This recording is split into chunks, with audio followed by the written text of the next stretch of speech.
African Rainbow Capital Investments has announced that its controlling shareholder, African Rainbow Capital, has reached an agreement to buy 90% of TymeDigital, which has been owned by Commonwealth Bank SA. To get more on the story, we're joined now by the co-CEO of ARC, that's Johan van der Merwe.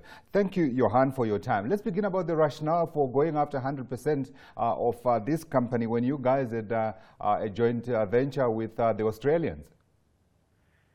Yes, no, that's a very good question. It was always our thinking of over time to go up to at least, to have a black-controlled a bank at the end of the day. But this was probably upfronted a little bit by CBA's own strategy that sees it refocusing on building a simpler, better bank for its core banking franchise in Australia and New Zealand, and they've looked at everything that they have outside of Australia and New Zealand, and this opportunity arose now, and we saw it as a very, very good opportunity, and that's why we're doing this.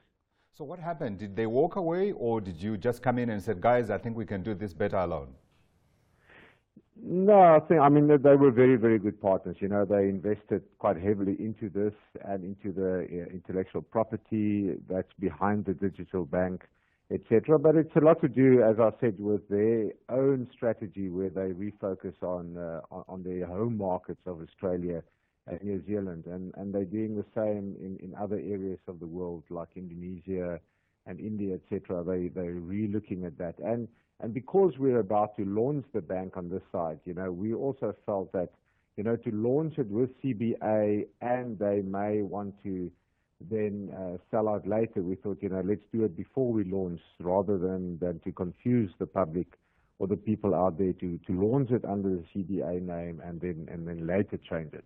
Yeah, so let's talk about the launch itself. When is it?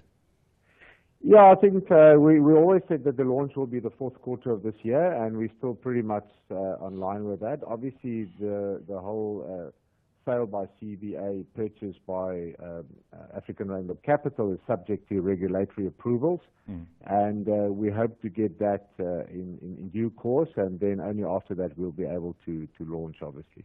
Yeah, you're talking potentially about bringing in management as well as broadening the base of the ownership. Yes, I think so.